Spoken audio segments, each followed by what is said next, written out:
Hi, welcome to this video series where we discuss challenges facing finance leaders. I'm Jon. I'm joined today by my colleague Gavin. We're both Sage Intacct consultants working for Inixion, Sage Intacct partner. We work with businesses across multiple sectors to help implement digital transformations, looking to improve efficiency and processes. My background before joining Inixion was as a Finance Director, leading the UK and Europe operations of a large international business for 8 years. During my time in finance, I've been involved in multiple ERP, POS and WMS rollouts across the UK, Europe, Asia, the US and Australia. Gavin? I'm Gavin. Prior to my encounter with Sage Intacct, I've worked in finance for 26 years, working my way up to being a finance controller. I've been working with the ERP system Sage Intacct now for 7 years, initially implementing the system in-house for the company I was working for, and now I'm a Sage consultant, having implemented for multiple customers across the globe. So, one of the questions I get asked a lot by customers on Sage 200 is how will they know if they've outgrown Sage 200? So my question to you, Jon, would be that very one. How would you know if a customer is outgrowing Sage 200? Yeah, absolutely. I mean, that's something that we come across a lot, right? A lot of our discussions with potential customers is around, they're on an older system such as Sage 200, yeah. And they're talking to us. One of the key ones that we often get is around reporting. Reporting taking too long with Sage 200. Agreed. Reporting being out of the system in Sage 200 as well. People relying on those spreadsheets to get their data. That's something that is often one of the key drivers for people to start having a conversation with us. Month end relies too much on workarounds. That's another key factor. People relying upon single individuals because of those workarounds. Yeah. As soon as that one person's out, it makes life really challenging.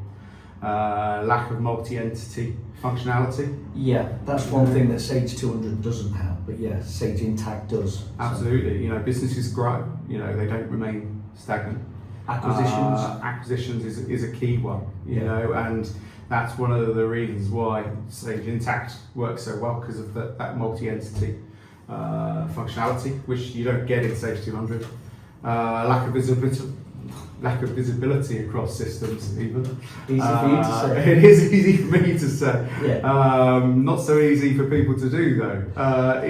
Visibility across the system is a main one. I know this is touching again on things like the reporting, but having that real-time information available and visible to key users is fundamental. This from your own days in finance, Gavin. And this is true. So in order to make strategic or decisions about the business, you have to have the relevant information, and at a point where it's there in front of you.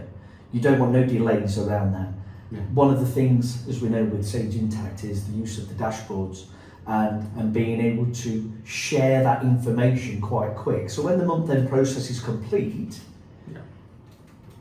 the key decision makers in the business can have that information to hand straight away. Yeah, and that makes a real big difference. For those in leadership positions, right? I know from my days, if you don't have that up-to-date information, you can't make decisions properly and in real time.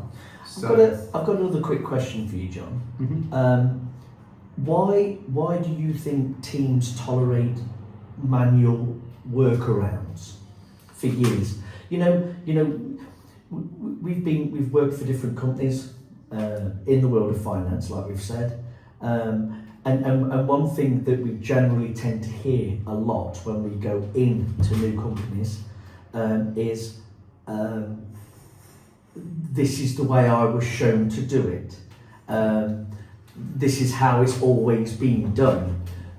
So why do you believe teams tolerate that? Yeah, and this is something you hear a lot. Teams get stuck in the way that they do things because that's the way it's always been. I think that finance teams traditionally are reluctant to embrace change. Yeah. And a lot of that comes down to trust. Yeah. A lot of new things have come out in the last however many years. We've heard about things moving into the cloud. Yeah. We now hear a lot about AI. Yeah. And finance teams tend to be quite slow to embrace those things. And a lot of that comes down to that trust element. How do I know that this system is going to be doing the job that I'm asking it to? Yeah.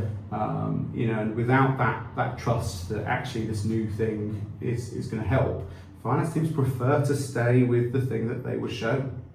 I was shown how to press this button, this button, this button, and that's how it results in the thing that I want to look at.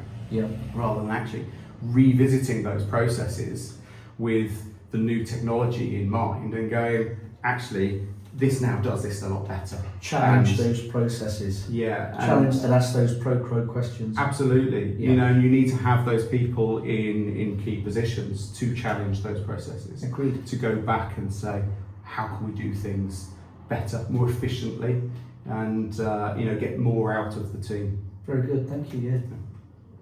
That's probably a good place to leave that for today, Gav. Absolutely. We hope you found the conversation useful and taken away a few practical ideas. If you're facing any of the challenges we've discussed today, get in touch with the Inixion team. And thanks for watching Finance Leaders Unplugged. We will see you next time.